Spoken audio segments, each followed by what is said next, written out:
All right. So if you're stuck chasing the perfect post-op diet, this episode is your wake-up call. Chloe is here and she works with bariatric patients every day. And she's here to debunk the biggest food myths that keep people stressed, stuck, and burnt out.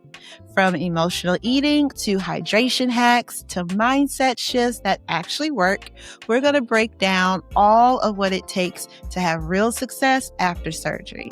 So forget the macros and meal plans. This is going to be about freedom, not fear. So let's go ahead and get right into it. Welcome, Chloe. Hi. Welcome back to Bariatric Path, where we have real conversations about weight loss, the bariatric journey, and the mindset shifts that come with it. If you're new here, I'm Jatoya, and this space is for people navigating any weight loss journey in real life. Let's get into today's episode. So many people think bariatric surgery is just the finish line when it's really the starting line. So when you work with patients, what's one mindset shift about food you wish every patient would understand right after surgery? I love that.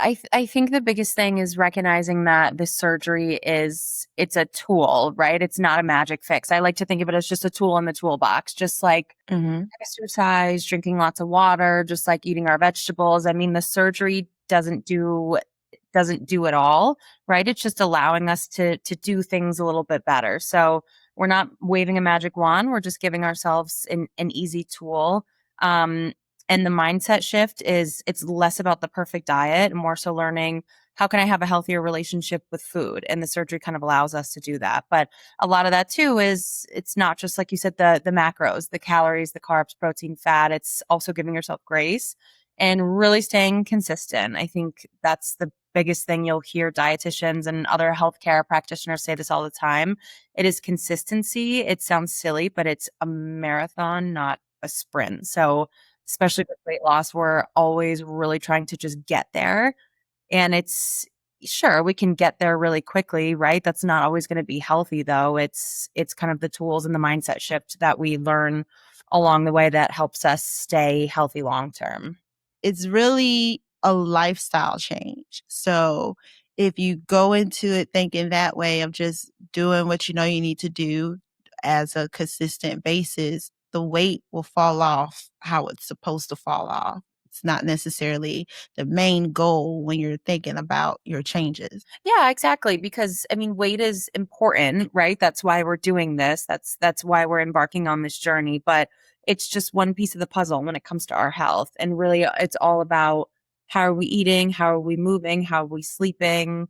Um, and again, the surgery just allows that to allows us to do those things in a way that feels a little bit easier and more manageable. So it is completely lifestyle. I mean, you hear that 1,000 times over, but it's true. Like you can't there's no magic fix for any of this. So what is one of the biggest nutrition myths that you hear from the bariatric world that just makes you just kind of like shake your head like I wish people would stop saying that?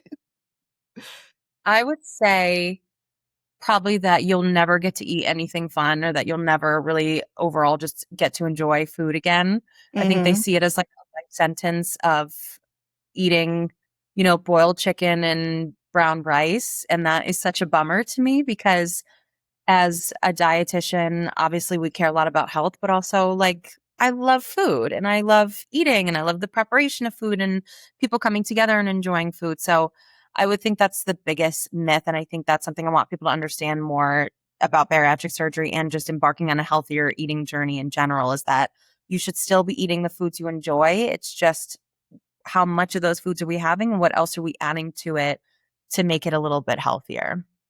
That would have been helpful to hear because I had a food funeral because I was just like, I'm never going to be able to eat this stuff again. So we had a big party with all of my food favorites because I was just like, I just want to experience it one more time. But it's like I've had it since, just not as much, but I've had a bite or two of sushi and rice and Yeah. dressing.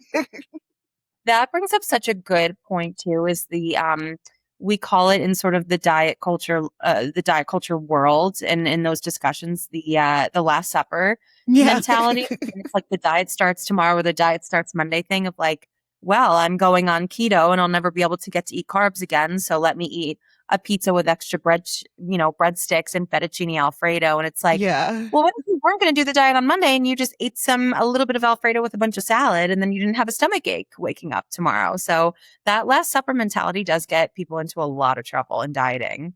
And so it's like it's you do that and then the surgery happens right after. It could definitely feel like a mental like shock of just Yeah. like your body's changing, but also now you feel like everything is cut off. And sometimes I would find myself kind of like, I don't know what I want to eat. Cause in my head, I'm thinking like, I can't have this, and my body won't like this. Yeah. There's no illegal foods, right? We're just kind of changing the amount and the type that we're having. So, hmm yeah, I love that. So why do you think so many people get stuck chasing perfection when it comes to eating? I think because it feels easy. Not easy in the sense of doing, but easy on paper.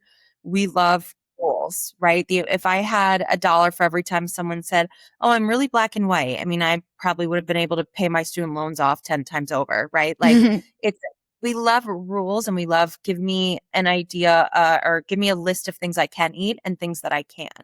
And so that hmm is kind of the black and white perfectionist mentality, and that's why diets exist the way that they do. That's why diets will forever exist and people will always be selling you things on social media because it sounds great on paper. But that's not life, right? Like that's not reality. And one off day of eating or one quote unquote unhealthy meal isn't going to undo your progress. So the problem is people are chasing the perfection. They end up in the all or nothing cycle, which is sort of that Last Supper mentality. So again, consistency. Like consistency is always going to beat perfection every single time. Yeah. And what do you tell those who end up kind of like beating themselves up when they do have that off day or that piece of cake that they felt like, they shouldn't have, but now they're just like depressed and really like beating themselves up for having those moments? I would say just give yourself a lot of grace because we're all human. We're not perfect. I mean, the fact that you're beating yourself up means that you care about your health and wellness, right? And that is an amazing thing. And it's never good to make ourselves feel bad about the food that we're eating. Instead, we need to sort of switch that into, okay, that maybe wasn't the best decision. What can I do now? What can I do the rest of the day? And what can I do tomorrow to maybe make a slightly better choice? So maybe that means I'm going to eat a really nourishing, well balanced dinner. Or, you know what? I didn't have a lot of water today. Let me try and hydrate in between my meals to just help my body kind of, I hate the word detox, but kind of naturally flush everything out. So trying to give yourself grace. And then we're just going to keep moving, keep it pushing, right? Because again, the consistency, like that one piece of cake or whatever it is, it might not feel amazing physically, but it is not, your body knows how to handle a little bit of extra food and sugar or whatever it is. Your body's a very smart machine. So, one thing that I was really excited about this episode is being able to have those realistic discussions about nutrition and how to make it manageable. So, what are some small realistic habits that we can start like today that will actually make a difference, but also not necessarily overwhelming to begin? Yeah, I would say the biggest one is protein, trying to get into the habit of adding protein into your meals and snacks if you're not already. I mean, protein is really filling. We need it for muscle growth. We need it for a lot of different things in our body. In bariatric surgery, that's one of the most important macronutrients because we tend to not eat quite enough protein. So trying to get into the habit of adding it into your meals and snacks if you're not already, that's a really, really big one. That's key. The other is sipping fluids, like drinking water throughout the day. A lot of people either don't drink any water or they'll just drink a bunch of water all at once. Like they'll realize, oh crap, I haven't had any water yet today, and then just slam 2 bottles of water at once. And that's not That really me going to do it. that messed me up when I first started because you can't really chug water after surgery. That is a big thing. I think a lot of people don't realize how you think your stomach is a lot bigger than it actually is. I mean, even before the surgery, your stomach is about the size of your fist, right? After Mm-hmm. surgery, depending on what type you get, but it's a lot smaller. You can't handle that much in there. So trying to get into the habit of sipping water throughout the day is really, really good. That helps you stay hydrated. That's just good advice for everybody, not even just bariatric surgery patients. So the fluid mix is big. The other one I love as someone who practices intuitive eating is get into the habit of pausing at different points throughout your meal. When we are very busy, when we are very hungry, we eat meals really, really quickly. And then we eat to the point where we are really, really full. So if you get into the habit of checking in after a few bites, halfway through your meal, three-quarters through your meal, and just step back, pause. How hungry am I? How full am I? Really listening to your body's internal cues. And that will really help post surgery because you're going to have to do a lot of checking in with your body because your body might not like certain foods or certain amounts of food. So better get into that habit now of listening to your body. Yeah, I didn't realize how fast I would just eat without thinking. But now, since the surgery, your body kind of forces you to Yeah. slow down because if you eat too fast, it's going to hurt real quick. Yeah. Even I see a lot of this with people are struggling like with IBS or other GI conditions. Eating really fast, I think, is one of the main ways we can upset our stomach. So eating and the problem is the eating fast is not like the cause. The cause is not eating enough or just skipping meals and waiting to the point where you're really, really hungry. Because when you wait, you're really, really hungry, you're biologically not going to be making good decisions about what to eat, right? Because think about Hmm. how you're going to decide what to eat when you're kind of comfortable a couple hours after a meal starting to think about food versus when you skip breakfast and you're ravenous and now it's 1:30. Like that's a very different decision in your brain of what am I going to have? It's either I'm going to go home and make like a good meal. I have some leftovers. I could do this versus, oh my God, there's some McDonald's. I need to stop there right now because if not, I'm going to die of hunger, right? That's what your brain is telling you. So that's why we Hmm. eat really fast and we're busy. We lead busy lives. So trying to be intentional is really, really key with it. Yeah, one thing I notice is if I'm like out to eat with friends and I'm talking, I Hmm. find myself eating quicker because I'm like talking, I'm not really paying attention. So now I make sure like if I'm out, I'm really trying to make sure I'm aware of like how many bites I'm taking and how many chews I'm doing before I swallow. Cause I didn't realize that, when you're talking and chatting and you're just putting it in your mouth, you're not really paying attention. Down of a sudden you're like sick and you're just like, what happened? Yeah, absolutely. That because that's that kind of distracted, mindless eating, right? Hmm. And I never want to discourage people from eating, like sitting with friends, and you don't always have to be like staring at the wall with your plate in front of you. But Yeah. uh, yeah, having a lot of distractions can definitely make you overeat, which is not amazing. Moments like this is why this podcast exists. So many people on a weight loss journey carry this quietly. If you want more conversation like this, subscribe and stay connected. Remember, your journey is yours. You're not alone. Let's jump back in. Now, going back to protein, because that is definitely something that's like a pounded in you. Get your protein, get your protein, get your protein. But being that we can't get that many bites in, our protein options are kind of limited. So what would you suggest to someone who's like, they know they need the protein, but it's becoming a chore because they can't have not one more protein shake. So what Yeah, are some tips you can give for that?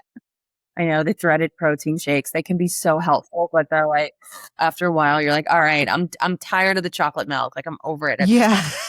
point. Um, it's just cooking and experimenting with different meals, different recipes. Trying to just switch it up. Try different things, right? Like, if you're tired of Greek yogurt, maybe try cottage cheese. If you don't love the texture of cottage cheese, maybe try to make a smoothie, maybe try to switch it up, try different. I have a smoothie pretty much every day. But I love smoothies, but if I had a peanut butter banana Greek yogurt smoothie every day, I think I would go insane after a week and a half. Like Yeah. look up different smoothie recipes, look up different ways to eat the foods you enjoy. There is nothing illegal about seasonings and low sugar sauces. Like you don't have to eat boiled chicken at every meal. It can be maybe I'll look up like a grilled chicken bruschetta recipe or something that involves flavor and taste and texture. And like normally I cook my grilled chicken, until it's 200 degrees and it tastes like a plate of rubber.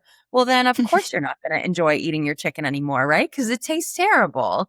So we got Yeah. to try cooking it in different ways that are not boring but are different. Our brain is hardwired through evolution to get sick of eating the same thing over and over because our brain, we want different nutrients, right? You think about when we were hunter gatherers, if we just ate the same berries off of the same berry bush every single day, we would be missing out on the nutrients on the avocado in the tree a mile Hmm. or so away. So our brain would stop developing the same amount of dopamine and endorphins from eating those berries every day. So that's why we get sick of eating the same thing over and over. So cooking, sauces, spices would be my main recommendations for that. Yeah, I agree with all of that because some days I can do a protein coffee, but other days it's going to have to be eggs. I just have to Yeah. variety, keep it We're different. humans, right? We're Yeah. humans, not robots. So we don't, I mean, I love my dogs dearly, but the fact that they can eat the same dry brown rocks every single day, like, good for you. It couldn't be me. I have to switch up the things I eat. Otherwise, I'll get bored. It'll get boring. We're not robots. We want to switch it up a little bit. What about the water? Some people have really trouble making sure they get that 60 to 80 ounces of water a day. What kind of tips can you give for that so that's less of a task? Okay, the number one, it sounds ridiculous, but there are a lot of studies showing that a water bottle with a straw, it helps hugely in drinking more water. And I think It's my it's emotional support. see, offer emotional support water bottles. Like, especially us, we're just girls. We have to have our emotional support water bottles. Yes, I the think pretty it's pink because, ones. yeah, of course, like the lilac purple. I think we're such inherently lazy creatures, like speaking for humanity, like overall, that Mhm, doing this is so much easier than drinking an actual water bottle. So sounds so silly. Have it with a straw. Against it throughout the day, add something in there that gets some flavor. Maybe it's some lemon juice. I'll put like some oranges and some berries in there. You could also do a Mio or the Crystal Light. I like the Mio because you can do a little bit less. It's just a couple drops and they have a lot of different flavors. Just make sure you get the mhm. sugar-free one that doesn't have the caffeine in it because that would not be amazing. But also they make the water bottles that have the time, like the amount that you've had at certain times throughout the day. And I know those have been really, really helpful for clients of seeing like where they're at throughout the day. Yeah, I think a lot when I first started, I thought it just had to be plain water, and I don't really like plain water, but when I realized that, oh, it still counts even if it has, like you said, some flavoring in it or something that's sugar-free, it still counts. So now it's like, okay, I could do it. It's a little easier now. But the Totally. plain water, I was just like, I can't keep drinking this. Because again, it pushes it up, right? Like you're more motivated to drink it if it's more interesting. So straw and flavoring are like my two main go-tos for drinking a little bit more water.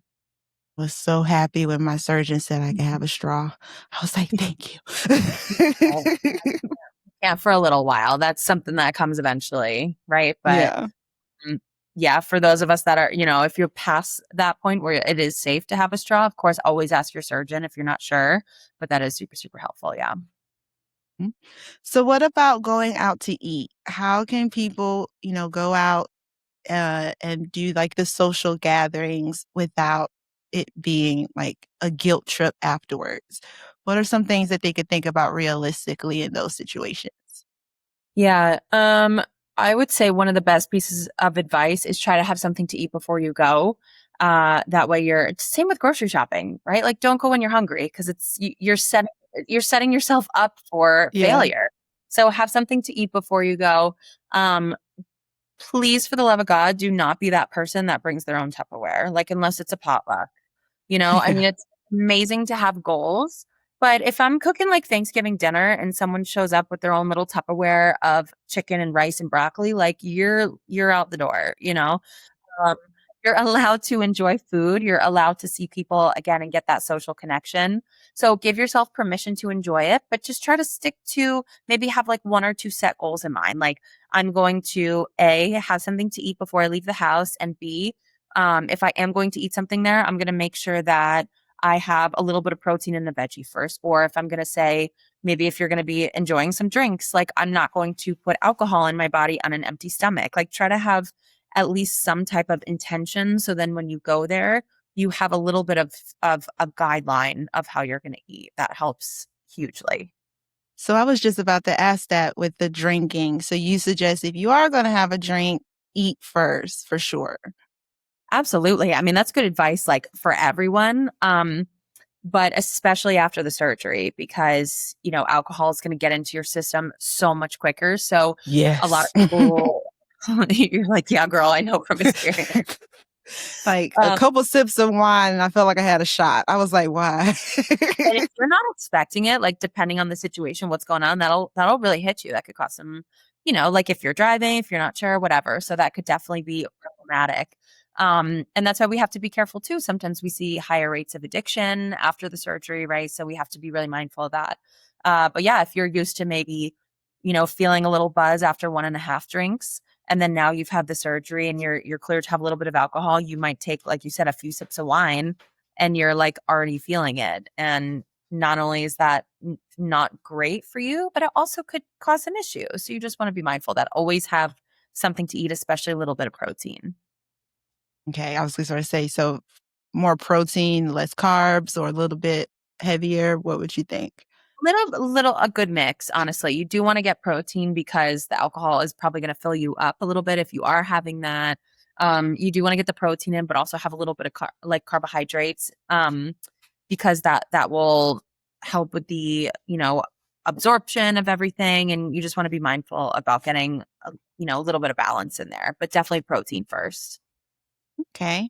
So let's tackle emotional eating because that is a common struggle in our community. So, with emotional eating, that is one thing that the surgery is not going to just automatically fix. So, if you like the cupcakes when you're sad before the surgery, you're still going to be looking for those cupcakes after the surgery.